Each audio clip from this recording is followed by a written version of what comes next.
हम कटेंगे और ना हम बटेंगे। हमको जहां सही लगेगा, जो चीज सही लगेगी, जो देश हित में लगेगा, उसके साथ हम खड़े रहेंगे। न योगी अच्छे हैं, न मोदी अच्छे हैं, न राहुल अच्छे हैं, न नीतीश अच्छे हैं।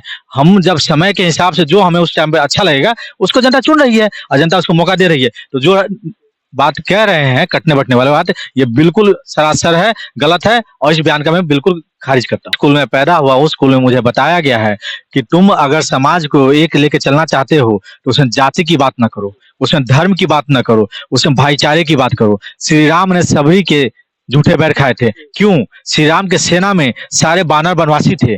क्यों? क्योंकि वो सबको लेके चलने का एक सिद्धांत पेश किए, जिसकी आज भी गुण गाथा गाई जाती है।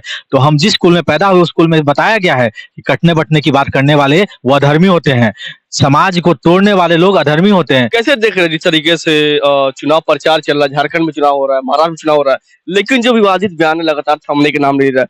कभी नरेंद्र मोदी जाते हैं झारखंड में, कहते हैं कि अगर इंडिया अलायंस वाली सरकार बन गई तो घुसपैठिया आपकी बेटी उठा ले जाएंगे। ठीक उसी प्रकार इस तरीके से कहते थे लोकसभा में, मंगलसूत्र भैंस चोरी हो जाएगी। और दूसरी तरफ उत्तर प्रदेश के मुखिया योगी आदित्यनाथ कह रहे हैं कि बटोगे तो कटोगे। तो लगातार भाजपा वाली विवादित बयान दे रहे हैं, क्या कुछ कहेंगे आप?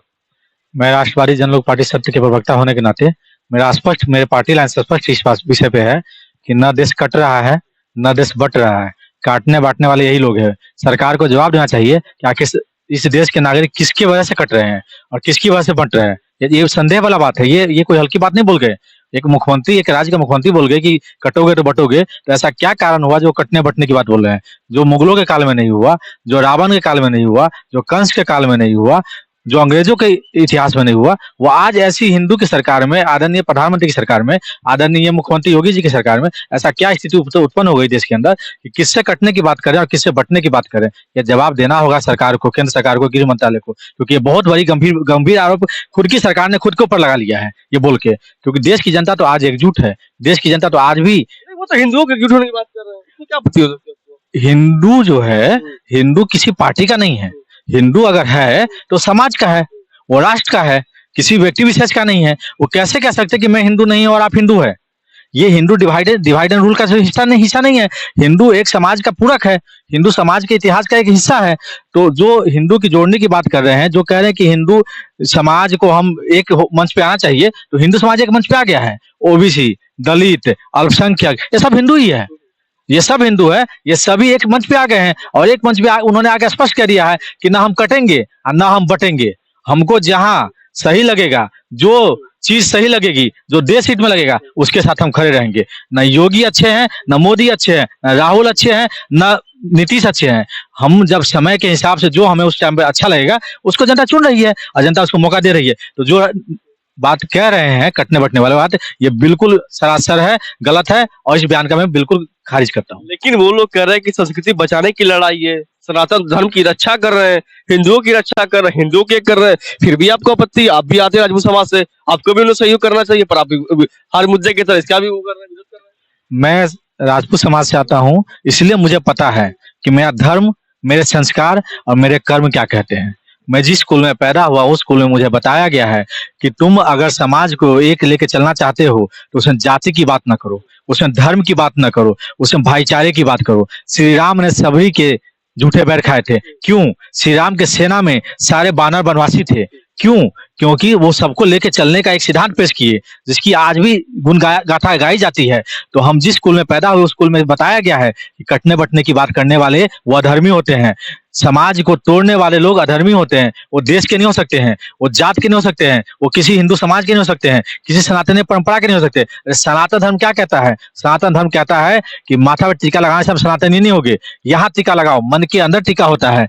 जो दूसरे को अपनाएगा वही सनातनीय कहलाएगा, जो अपनाएगा नहीं वो कहेगा सनातनीय। अगर हम बांट देंगे कि आप मुसलमान हो, आप सिख हो, आप ईसाई हो, आप क्रिश्चियन हो, आप चमार हो, आप दुसाद हो, मैं जातिवाद सूचक नहीं ले रहा हूँ, बस एक जो बांटा जा रहा है समाज में, देखा जा रहा है कि दलितों को किस घृणा से देखा जा रहा है, एक धर्म के लोगों को किस घृणा से देखा जा रहा है, तो वो सनातनीय नहीं हो सकता है। सनातनीय वही है जो अपनाएगा वही हिंदू कहलाएगा। जो नहीं अपनाएगा, जो नहीं सनातनीय बनने का इच्छा रखेगा, जो बांटेगा, वो सनातनीय हिंदू नहीं कहलाएगा। जब मोदी जी का बयान है कि घुसपैठिया आपकी बेटी उठा ले जाएंगे, आपकी रोटी छीन लेंगे, इसका बयान वो भी दे रहे प्रधानमंत्री हो गए। मोदी जी को इस्तीफा देना चाहिए बात बोलने से पहले, शर्म आनी चाहिए प्रधानमंत्री को ये बात बोलने से पहले। पिछले 11 साल से सरकार में है वो, 11 साल के सरकार में उन्होंने ये बात बोलने की नौबत आई, तो ऐसी क्या कारण हुई कि उनके उनके रहते हुए कौन ऐसा घुसपैठिया जो देश के अंदर घुसा? ये बताना होगा पूरे देश को उनको। ये जवाबदेही उनको तय करनी होगी कि ऐसी क्या कारण हुआ कि घुसपैठिया देश के अंदर घुसा और किसकी बेटी, किसकी रोटी और किसकी माटी छीनने की बात कर रहे हैं?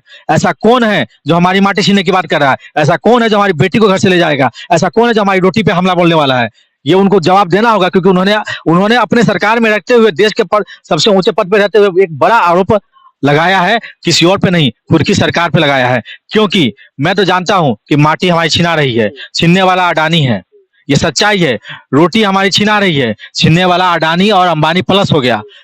हमारी बेटी छिना रही है, छीनने वाला ये सरकार है कि आए दिन हमारी बेटी के साथ बलात्कार हो रहा है, आए दिन अत्याचार हो रहा है, शिक्षा से स्वास्थ्य से हर जगह घृणित व्यवहार हो रहा है, रोजगार नहीं मिल रहा है, शादी ब्याह नहीं हो रही। तो ये तो हो रहा है, ये तो सच्चाई बोले कि उन्होंने बेटी रोटी माटी छिना रही है, लेकिन इनकी सरकार में रहती हुई छिना रही है। तो ये इनको इनको बहुत ही इनके ऊपर भगवान, मैं कह रहा हूँ भगवान को कह रहा हूँ कि इनको बुरा साप लगेगा, बुरा अभिशाप लगेगा कि ये लोग ऐसा बोल रहे हैं सरकार में रह के, ये लोग पाप कर रहे हैं, क्योंकि इनके रहते ऐसा हो रहा है, ये लोग पापी हैं सरकार में रह के। अच्छा, चुनाव प्रचार में लगातार मुसलमानों का डर दिखाया जा रहा है, महाराष्ट्र में भी दिखाएगा, झारखंड में भी दिखाएगा। इन मुसलमानों का जब तक नेगेटिव तैयार नहीं किया जाता देश भर में, तब तक मुझे लग रहा है चुनाव संपन्न नहीं हो सकता बीजेपी के। मुसलमान का डर दिखा के तो ये राजनीति में आए हैं, मुसलमान का डर दिखा के राजनीति में से ही बाहर जाएंगे, यही बात जान लीजिए। जिस डर से आए हैं उसी डर से बाहर जाना है इनको। इनको मुसलमान को डराए हैं हिंदू से, या हिंदू को डराए मुसलमान से, और यही डर इनको बाहर निकाल रही है। शिवाजी की सेना है वहां पे खड़ी महाराष्ट्र में, और शिवाजी के सिपा कलार कौन थे? एक मुसलमान। झारखंड में बिरसा मुंडा का सेना है, बिरसा मुंडा के साथ सभी लोग थे, उसमें मुसलमान भी थे, हिंदू भी थे, राजपूत भी, सब लोग थे। तो मैं आपको बड़ा स्पष्ट कहता हूं, जिसका डर दिखा के वो राजनीति करने आए हैं, वही डर महाराष्ट्र वाले दिखा के उनको बाहर निकालेंगे और बोलेंगे बोरिया बिस्तर बांधो, दिल्ली में बैठो। कह दिया ना शरद पवार ने कि यहाँ पे बांटने और काटने की राजनीति नहीं चलेगी। शरद पवार की पार्टी ने बोल दिया, अजित पवार ने बोल दिया। और क्या ऐसा डर था कि माननीय प्रधानमंत्री जी को मंच नहीं मिल रहा इनके साथ साझा करने के लिए? क्या ऐसा डर था कि योगी जी को मंच नहीं दे रहे हैं लोग, विपक्ष के इनके साथी लोग? क्या ऐसा डर था कि आज तक मैं पिछले 11 साल से राजनीति को देख रहा हूं, माननीय प्रधानमंत्री जी एक भी चुनाव मिस नहीं किए हैं। बिहार गए हैं नॉमिनेशन का उद्घाटन करने के लिए, झारखंड और महाराष्ट्र का चुनाव छोड़ के उद्घाटन करने के लिए कहाँ गए? बिहार में 2 दिन बिहार रह के आए हैं। ऐसा क्या डर था, ऐसा क्या माहौल खराब हो रहा है उनको बिहार जाना पड़ा? उनको पता है कि नीतीश कुमार जी अगले दिन सुबह उठेंगे तो ये पूर्व प्रधानमंत्री बन जाएंगे। ये पूर्व प्रधानमंत्री न बने, इसलिए नीतीश कुमार जी को खुश करने गए, और तो और प्रधानमंत्री चुनाव को छोड़ते हुए 3 दिन की विदेश यात्रा पे निकले हैं। 3 दिन की विदेश यात्रा पे निकले हैं। तो पहली बार 10 साल में हो रहा है कि प्रधानमंत्री चुनाव प्रचार छोड़ रहे हैं। तो यही डर है हिंदू और मुस्लिम का, यही डर है समाज की एकता का, यही डर है काटने और बांटने वालों का कि अब समाज कट नहीं रहा है, बट नहीं रहा है, समाज एक हो रहा है, भाईचारा स्थापित हो रहा है, और इनको अब ये डर सता रहा है कि अब हम सरकार में नहीं आ रहे हैं। एक बीजेपी के मुख्यमंत्री असम से आते हैं, हेमंत बिस्वा शर्मा, लग रहा है कि उन्होंने तो कसम खा लिया हो कि जब तक विवादित बयान नहीं देंगे, मुसलमानों के खिलाफ भड़काऊ बयान नहीं देंगे, तब तक उनकी राजनीति रोटी नहीं सेकी जा सकती। हेमंत बिस्वा शर्मा का अपना कोई क्रेडिबिलिटी नहीं है, कृपा पे मुख्यमंत्री बना हुआ है। चोर था, ये मैं नहीं कह रहा हूँ, खुद जिस पार्टी उस पार्टी के नेता ने चोर उनको बोला था, और उनके ऊपर इंक्वायरी हुई थी, जांच हुआ था, इसको कोर्ट का मामला है। लेकिन जो बयान वो दे रहे हैं, जिस पार्टी की लाइन से बयान दे रहे हैं, ये बयान आने वाले दिनों में जब सत्ता से बाहर बैठेंगे तब उनको अंदाजा होगा कि मैंने क्या बोला था, उन्हें खदेड़ा होगा। उन्हीं के समाज, जिस समाज से आते हैं, जिस धर्म से आते हैं, वही धर्म वही समाज उनको खदेड़ा करेगा, और वो आसाम छोड़ के दिल्ली आएंगे या कहीं और छुपेंगे, क्योंकि वो जिस समाज में बैठ के और जिस पद में बैठ के जिस समाज को गरिया रहे हैं और घुसपैठियों की बात करें, तो उनको शर्म आनी चाहिए कि सीमा सुरक्षा उनके बॉर्डर भारत सरकार के अंदर आता है। कैसे वहां पे रोहिंग्या घुस रहा है, कैसे रोहिंग्या सीमा सुरक्षा को पार कर रहा है, उनको शर्म आनी चाहिए कि बांग्लादेशों को घुसने कैसे दे रहे हैं। सवाल करें अपने गृह मंत्री से, सवाल करें अपने मुख्यमंत्री होते हुए कि उनके आसाम से कैसे एंट्री हो रही है। बंगाल से एंट्री हो रही तो ममता से सवाल होता है, तो आसाम से एंट्री हो तो उसका सवाल कौन करेगा? तो उस आदमी को तो इस्तीफा देना चाहिए। वो आदमी कायर है, जो कायर होता है वो ऐसे भाषा का प्रयोग करता है। बुजदिल हमेशा डरी हुई भाषा का प्रयोग करता है, मर्द हमेशा सहमी, सुलझी और सुरक्षित भाषा का प्रयोग करता है, जिससे समाज में कोई भाईचारा में विवाद न हो। तो ऐसे लोगों का बयान पे जवाब तुल देने की जरूरत नहीं है, जनता उसको जवाब देने को तैयार है। अच्छा, एक बॉलीवुड से एक्टर आते हैं, बीजेपी के नेता भी हैं, बड़े नेता है। अब बंगाल में हाल ही दिनों में उन्होंने बयान दिया कि मुसलमानों को काट के फेंक देंगे। सबसे बड़ी बात, जिस मंच को बयान देते उसी मंच में भारत देश के गृह मंत्री अमित शाह बैठे होते, उनके सामने इस तरह का बयान दिया जा रहा है कि मुसलमानों को काट के फेंक देंगे। नदी में आवाज अच्छा अच्छा अच्छा अच्छा दादाजी की बात कर रहे हैं। बंगाली दादा, बंगाली दादा ने बयान दिया था। वो फेम में तो है ही, और फेमस होना चाहते हैं क्योंकि उनको राज्यसभा जाना है, उनको सांसद बनना है, उनको मंत्री बनना है। ये तो हर किसी की इच्छा होती है, मेरी इच्छा तो नहीं है। मैं स्वाभिमानी लोग हूँ, औरों की इच्छा होगी, खैर वो व्यक्तिगत मामला है। उन्हीं भाई साहब का हिंदू मुस्लिम करने के चक्कर में उन्हीं भाई साहब का एक प्रोग्राम और हुआ था अभी हाल फिलहाल में, उसने उनका पॉकेट मार लिया। पॉकेट मारने वाला कोई मुसलमान नहीं था, उन्हीं के पार्टी के लोग होंगे, क्योंकि पॉकेट तो मंच से मारा गया है। अब वो पॉकेट मारने वाला कौन था उसमें तो उन्होंने नहीं बोला। वाकई में मुसलमान उनके लिए विरोधी हो सकता है, तो उस मंच पे विरोधियों को तो काट के फेंक दे। तो वही मैं कह रहा हूं, तो उस पॉकेट मारने वाले का हाथ काट दे, तब माने वीर है। अरे अब तो उनके घर में चोरी हो गई ना, उनके पॉकेट में उनका पिछवाड़ा साफ कर दिया गया। अब उनका तो क्या स्थिति जाके बताइए। अब व्यक्ति, अब वो उस व्यक्ति का हाथ नहीं काट रहे जो चोर है, क्योंकि पता है कि यहाँ मुसलमान नहीं है। उनको पता है कि यहाँ जो व्यक्ति पकड़ा जाएगा वो मेरा ही कोई कार्यकर्ता होगा। तो यही होता है, छोटी लोग छोटी बात है, काट के फेंकना, ये सब अगर मैं बोल दूं ना तो मेरे पे केस हो जाएगा, कोई और बोल देगा तो केस हो जाएगा। लेकिन भाजपा वालों ने छूट दे रखा है देश में दंगा फैलाने का। ऐसा लग रहा है कि संविधान की धज्जी उड़ाने की ठेकेदारी इन्होंने ले रखी है। गोडसे का नारा लगाओ, महात्मा गांधी के लोगों को हत्या करवाने वाले को सपोर्ट करो। तो ये लोग देश में एक अलग माहौल बना रखे हैं कि देश को बर्बाद कैसे करना है ऐसे नारों से, और अपनी सरकार कैसे चमकानी है। 34% वोट लेके आए थे, 34% वोट लेके चले जाएंगे। जिस दिन संगठन एक हो जाएगा वो दिन ये न क्षेत्र में दिखाई देंगे, और न ये पार्टी में दिखाई देंगे, न ये सरकार में दिखाई देंगे। फिर वही 30 साल 40 साल के गैप हो जाएगा, राजनीति गैप, और सब जेल में पाएंगे। लेकिन सबसे बड़ी बात, उसी मंच पे गृह मंत्री अमित शाह बैठे होते हैं। गृह मंत्री को तो अच्छा लग रहा है ना। गृह मंत्री हमारे देश का वो है क्योंकि वो खुद गुजरात से भागा हुआ है। गृह मंत्री को तो सुप्रीम कोर्ट ने, न्यायालय ने तो खुद उसको भगोड़ा साबित किया हुआ था, तारी पार कर दिया गया था। तो गृह मंत्री जिस पैसा से आए हुए हैं, मैं कोर्ट की बात बोल रहा हूँ, जिस पैसा से आए हुए गृह मंत्री, उस पैसा के आधार पर उनको जो भाषा लग रहा है सुन रहे हैं। गृह मंत्री को क्या लेना है, गृह मंत्री का बेटा तो सेठ है। जाने वो परिवार जिसका बेटा सेठ नहीं है, जिसका बेटा झंडा उठा के हिंदू हिंदू चिल्ला रहा है और गोली खा रहा है। क्या हुआ, यूपी में कई बच्चे मारे गए हैं हिंदू का झंडा उठा के, कितने पैसे मिले हैं।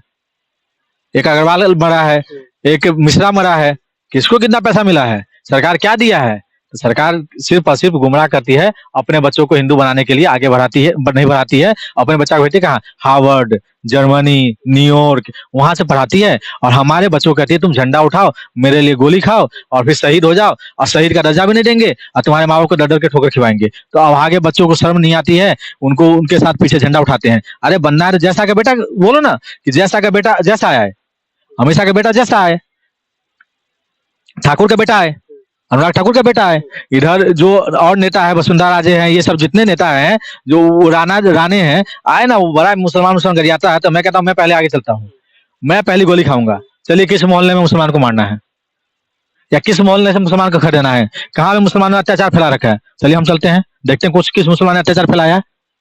हम वहां जाके बात करेंगे, उनसे पूछेंगे भाई आपने क्या अत्याचार फैलाया है। मैं, अगर वो हमको मारेंगे तो पहला गोली मैं खाऊंगा, उस मुसलमान का पहला गोली मैं खाऊंगा। लेकिन आपको बताना होगा कि देश के किस कोने में मुसलमानों ने अत्याचार फैलाया हुआ है। इस बार को मैं पूरी तरीके से, मैं देश बांटने वाले के खिलाफ हूँ, देश के जो जोड़ेगा उसके साथ हूँ।